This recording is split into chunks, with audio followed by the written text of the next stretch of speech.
నమస్తే welcome to స్వతంత్ర నేను శివాని బులెటిన్ల ముందుగా హెడ్లైన్స్ చూద్దాం అవినీతిని అంతం చేసేందుకు పొత్తు పెట్టుకున్నాం కూటమి అధికారంలోకి వస్తే పోలవరం పూర్తి చేస్తామన్న అమిత్ షా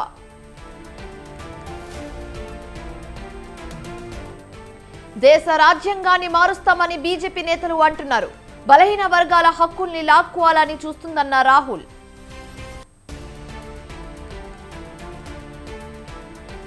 రాష్ట్రానికి బీజేపీ గాడిద గుడ్డు ఇచ్చింది ఈ ఎన్నికల్లో కర్ర కాల్చి వాతు పెట్టాలన్న రేవంత్ రెడ్డి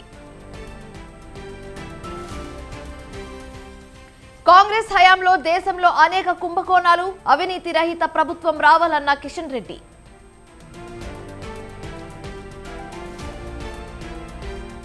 కొనసాగుతున్న గులాబీ బాస్ ఎన్నికల ప్రచారం సాయంత్రం జగిత్యాలలో రోడ్ షో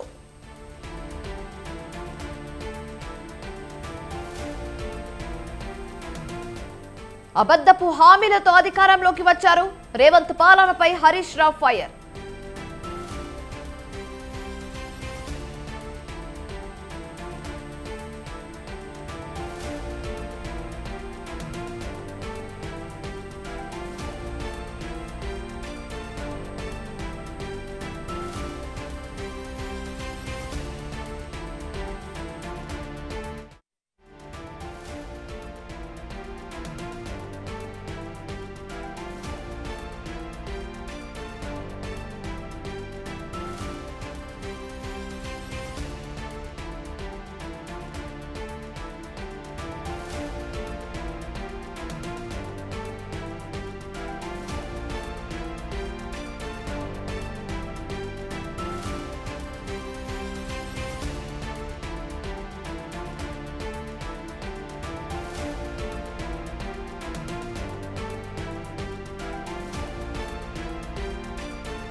బ్రేకింగ్ న్యూస్ చూస్తున్నాం కేంద్ర మంత్రి కిషన్ రెడ్డి కీలక వ్యాఖ్యలు చేశారు కాంగ్రెస్ హయాంలో విపరీతమైన అవినీతి కుంభకోణాలు జరిగాయని తెలిపారు హైదరాబాద్ లోని షహీర్బాగ్ ప్రెస్ క్లబ్ లో మీడియాతో మాట్లాడారు ప్రధానిగా నరేంద్ర మోదీ బాధ్యతలు చేపట్టే సమయానికి దేశంలో అనేక సమస్యలు ఉండేవని గుర్తు చేశారు దేశంలో అవినీతి రహిత ప్రభుత్వం ఉండాలని 2014లో ప్రజలు మోదీని నాయకుడిగా ఎన్నుకున్నారని తెలిపారు అయితే గతంలో 10 ఏళ్లలో కాంగ్రెస్ చేసిన అవినీతి కుంభకోణాలు జరిగాయని ఆరోపించారు కాంగ్రెస్ చేసిన అవినీతి అక్రమాలు మోదీ ఈ 10 ఏళ్లలో సరిచేశారని చెప్పారు అవినీతి మరక లేకుండా బీజేపీ దేశాన్ని పరిపాలించిందని చెప్పారు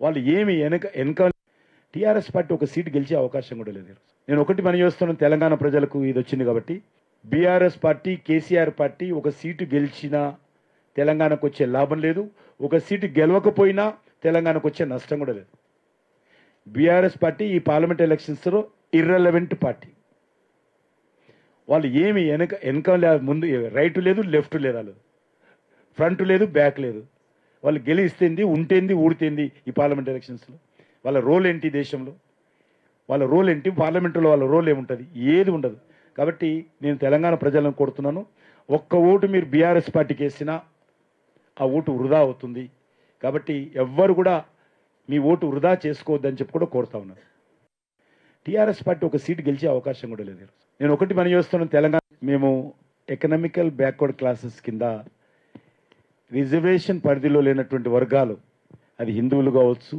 ముస్లింలు కావచ్చు క్రిస్టియన్లు కావచ్చు ఇతర వర్గాలు కావచ్చు ఎవరైతే రిజర్వేషన్ పరిధిలో లేరో ఆ వర్గాలకు సంబంధించి 10% ఎకనామికల్ బ్యాక్వర్డ్ క్లాసెస్ పేరు మీద రిజర్వేషన్స్ ఇచ్చాం వాళ్ళకి ఈరోజు ఖచ్చితంగా అందులో ముస్లింలకు కూడా రిజర్వేషన్స్ వస్తూ ఉన్నాయి కాబట్టి భారతీయ జనతా పార్టీ ఇవ్వలేదు కాదు ఇస్తున్నాం రాష్ట్ర హైకోర్టు తీర్పు ఇచ్చింది డాక్టర్ బాబాసాహెబ్ అంబేద్కర్ ఉన్నప్పుడు కూడా చర్చ జరిగింది మతపరమైన రిజర్వేషన్ వద్దన్నాం ముస్లింలకు ఉన్నటువంటి వెనుకబడిన వర్గాలకు రిజర్వేషన్లు వద్దంటలేం మతపరమైన రిజర్వేషన్లు వద్దన్నాం రాష్ట్ర హైకోర్టు అన్కాన్స్టిట్యూషనల్ తీర్పిచ్చింది ఇది రాజ్యాంగం ప్రకారం చెప్తున్నటువంటి మాట తప్ప ఈరోజు మేము భారతీయ జనతా పార్టీ ప్రభుత్వము అనేక స్వాతంత్రం వచ్చినప్పటి నుంచి చర్చ జరిగినప్పుడు కూడా అమలు కానటువంటి ఆర్థికంగా వెనుకబడిన వర్గాలకు 10% రిజర్వేషన్ ఇస్తున్నాము అందులో ముస్లిం సమాజాన్ని కూడా ఇస్తున్నాము ముస్లింలు ఉన్నటువంటి పేదవాళ్ళందరూ కూడా అర్హులు దానికి సీఎం రేవంత్ రెడ్డి చెప్పేవన్నీ అబద్ధాలని విమర్శించారు మాజీ మంత్రి హరీష్ రావు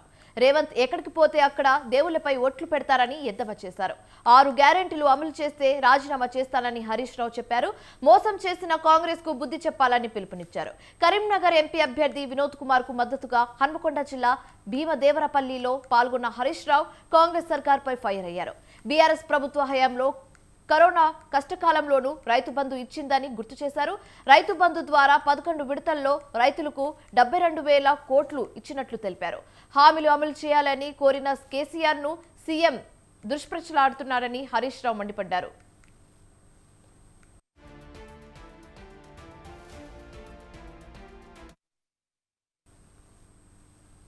కృష్ణా జిల్లాలో 2వ రోజు పోస్టల్ బ్యాలెట్ ఓటింగ్ కొనసాగుతుంది. ఓపీఓలు ఓటు వేసి తమ ఓటు హక్కును వినియోగించుకోనున్నారు. జిల్లాలో సుమారు 5,000 మందికి పైగా ఓపీఏలు దరఖాస్తు చేసుకోగా 7 అసెంబ్లీ నియోజకవర్గాల్లో ఏర్పాటు చేసిన ఫెసిలిటేషన్ సెంటర్లకు తరలివచ్చి ఓటు వేస్తున్నారు. కేవలం పోస్టల్ బ్యాలెట్ ఉన్న వారిని మాత్రమే ఫెసిలిటేషన్ సెంటర్లోకి పోలీసులు అనుమతిస్తున్నారు. అయితే మచిలీపట్నంలోని ఫెసిలిటేషన్ సెంటర్లో జరుగుతున్న ఓటింగ్ ప్రక్రియను టీడీపీ అభ్యర్థి కొల్లు రవీంద్ర, వైసీపీ ఎమ్మెల్యే పేర్ని నాని పరిశీలించారు.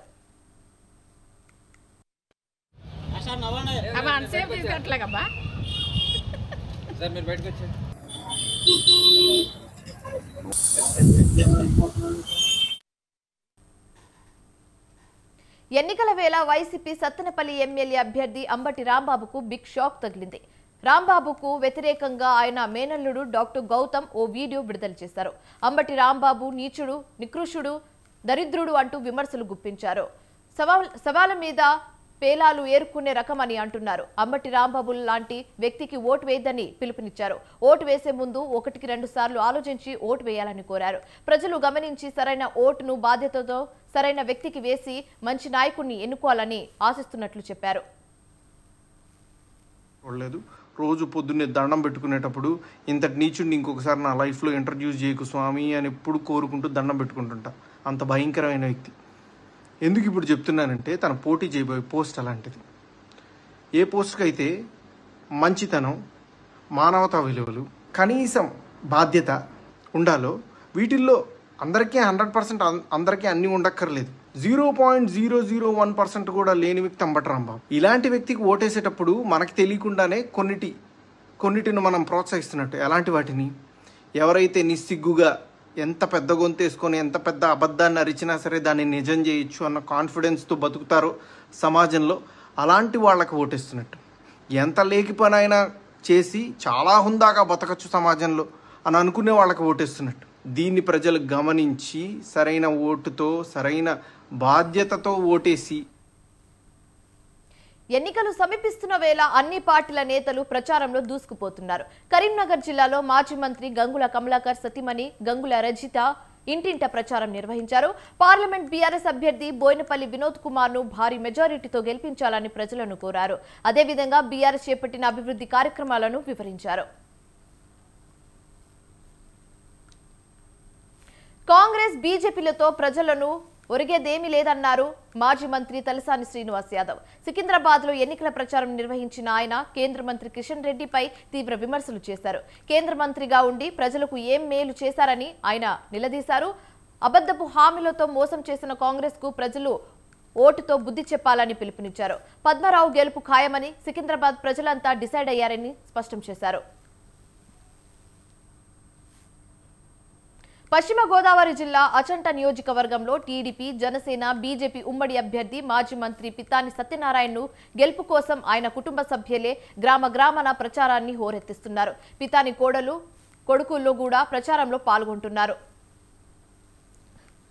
సార్వత్రిక ఎన్నికల్లో మాజీ మంత్రి పితాని సత్యనారాయణను భారీ మెజారిటీతో గెలిపించాలని పితాని కొడుకు పితాని వెంకట్ ఆచంట మండలంలో ప్రచారం చేస్తుంటే, పెనుమంట్ర మండలంలో పితాని నాగ సాహితి, పెనుకొండ మండలంలో పితాని భానుచందర్, గ్రామాల్లో పితాని నాగసరస్వతి ప్రచారం చేస్తున్నారు. ఉమ్మడి పార్టీల మేనిఫెస్టో, సూపర్ 6 పథకాలపై విస్తృతంగా ప్రచారం చేస్తున్నారు. గత ప్రభుత్వం హయాంలో అభివృద్ధికి స్థానిక ఎమ్మెల్యే రంగనాథరాజు చేసింది ఏమీ లేదని చెప్పారు. చాలా మందికి అన్యాయం జరిగిందని, కరెంటు రేట్లు పెరిగిపోయినాయని, పంట పండించిన మిల్లు వరకు వెళ్ళేసరికి రైతుల దగ్గరే 10%, అంటే ఒక 40 బస్తాలు పండిస్తే 4 బస్తాలు మిల్లర్లు ప్రభుత్వం ద్వారా మిల్లర్లు డబ్బులు వసూలు చేసి దాన్ని ప్రభుత్వ పెద్దలకు అందిస్తున్నారని చాలామంది వాపోయారు. మా ఉమ్మడి ప్రభుత్వం వచ్చిన వెంటనే దీన్ని అరికడతామని ఆల్రెడీ పెద్దలు అందరూ మాట ఇచ్చున్నారు. వైసీపీని గద్దె దించడం ఖాయమైందని తనకు టీడీపీ మాజీ ఎమ్మెల్యే అరిమిల్లి రాధాకృష్ణ సతీమణి కృష్ణ తులసి అన్నారు. పశ్చిమ గోదావరి జిల్లా తణుకులో ఇంటింట ప్రచారం నిర్వహించారు.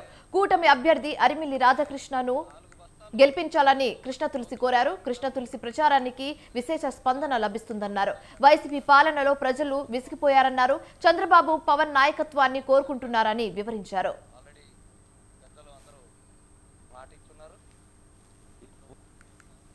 నెల్లూరు జిల్లా కందుకూరు నియోజకవర్గంలో పింక్ పోలింగ్ స్టేషన్ను సబ్ కలెక్టర్ విద్యాధరి, ఎన్నికల పరిశీలకులు రామ్ గౌతమ్ ప్రారంభించారు. మున్సిపాలిటీ పరిధిలో మహిళా ఓటర్లు అధికంగా ఉన్న పోలింగ్ కేంద్రాన్ని పింక్ పోలింగ్ కేంద్రంగా ఏర్పాటు చేశామని సబ్ కలెక్టర్ విద్యాధరి అన్నారు. పోలింగ్ కేంద్రంలో ఓటర్లకు అన్ని వసతులు ఏర్పాటు చేశామని అన్నారు. ఓటర్ టర్నౌట్ ఇంప్రూవ్ చేసుకోవడానికి ఈ బూత్ని మనము మోడల్ పోలింగ్ స్టేషన్గా డెవలప్ చేసుకుంటున్నాము. ఇక్కడ ఉమెన్ ఓటర్స్ ఎక్కువ ఉన్నారు కాబట్టి దీన్ని పింక్ పోలింగ్ బూత్గా రెడీ చేసుకుంటున్నాము. ఇందులో మనం కృషి ఫెసిలిటీ కూడా పెట్టుకోవడం జరుగుతుంది. అండ్ ఆల్సో ఇక్కడ మనం మెయిన్గా సాలిడ్ వేస్ట్ మేనేజ్మెంట్ కూడా ఇంప్రూవ్ చేయడానికి మనం ఫోకస్ చేసుకుంటున్నాము. So this is one initiative from our side to improve the voter turnout in this polling station. And election యొక్క వర్క్స్ గురించి చూసుకున్నట్లయితే మనకు ఈరోజు సార్ గారి ఆధ్వర్యంలో మనకు సెకండ్ ర్యాండమైజేషన్ ఆఫ్ ఏసీ అన్నది స్వీప్లో భాగంగా మనము ప్రకాశం జిల్లా దర్శి మండలంలో వైసీపీ ఎమ్మెల్యే అభ్యర్థి డాక్టర్ బూచేపల్లి శివప్రసాద్ రెడ్డి, అతని సతీమణి నందిని ఎన్నికల ప్రచారం నిర్వహించారు. తమకు అడుగడుగునా ప్రజలు పూలాభిషేకాలతో బ్రహ్మరథం పడుతున్నారని తెలిపారు. జగన్ సంక్షేమ పథకాలు పార్టీలకి అతీతంగా ఇవ్వడం జరిగిందని, జగన్మోహన్ రెడ్డి ప్రతి ఇంటికి పెద్ద కొడుకులా ఉంటూ ప్రతి సంక్షేమ పథకాన్ని పేదవాళ్లకు అందిస్తున్నారన్నారు. 2014లో చంద్రబాబు సుమారు 600 హామీలు ఇచ్చి ఒకటి కూడా నెరవేర్చలేదని విమర్శించారు. ప్రస్తుతం చంద్రబాబును నమ్మే పరిస్థితిలో ప్రజలు ఎవరు లేరని, మళ్లీ జగన్ సీఎం అవుతారని ఆశాభావం వ్యక్తం చేశారు. ఇంటింటా ఉద్యోగాలు అని చెప్పాడు, మహిళలందరికీ డ్వాక్రా రుణమాఫీ అని చెప్పాడు. ఇలా కలబులు పాటు ఎన్నో చెప్పి మళ్ళీ ఎలక్షన్లు వచ్చాయని చెప్పేసి 2024 ఎలక్షన్లో ఇంకా ఎన్నో హామీలు ఇస్తున్నాడు. ఈ రాష్ట్రంలో పేద ప్రజలు, ముఖ్యంగా పేద ప్రజలందరూ కూడా, రాష్ట్ర ప్రజలందరూ కూడా, కాన్స్టిట్యున్సీ ప్రజలు కూడా చంద్రబాబు నాయుడు గారిని నమ్మే పరిస్థితి లేదు. గతంలో 2014లో నీకు ముఖ్యమంత్రి సీట్లో కూర్చోబెట్టి నువ్వు పేదవాళ్ళకి సహాయం చేస్తాడు, నువ్వేం సహాయం చేయాల? ఇప్పుడు ఎందుకు నమ్ముతారు? ఇచ్చిన హామీలు నెరవేర్చాము, మేము ఇచ్చిన పథకాలు పేదవాళ్ళకి అందిని అని చెప్పేసి మళ్ళీ మేము ఓట్లు అడుగుతున్నా మాకు హక్కు ఉంది. ఈ రాష్ట్రంలో జగన్మోహన్ గారు మేలు చేశారు. ప్రతి పేదవాడికి అండగా ఉన్నాడు, బడుగు బలహీన వర్గాలకు అండగా ఉన్నాడు. రైతులు జమ్మూ కాశ్మీర్లో పూంచ్ సెక్టార్లో టెర్రరిస్టుల దాడిలో గాయపడిన 4 జవాన్లలో ఒకరు తీవ్ర గాయాలతో చికిత్స పొందుతూ మరణించారు. జమ్మూ కాశ్మీర్లో పూంచ్ జిల్లాలో భారత వైమానిక దళం క్యాన్వాపై శనివారం జరిగిన ఉగ్రదాడిలో 4 సైనికులు గాయపడ్డారు. ఒకరు మరణించగా మరొకరి పరిస్థితి విషమంగా ఉంది. టెర్రరిస్టులు దాడులు జరిపిన ప్రదేశంలో అదనపు ఐఏఎఫ్ ఆర్మీ సిబ్బందిని మోహరించారు. టెర్రరిస్టుల కోసం గాలిస్తున్నారు. ఐఏఎఫ్ గరుడ్ స్పెషల్ ఫోర్స్ కు చెందిన సిబ్బంది కూడా ఘటన స్థలానికి చేరుకున్నారు.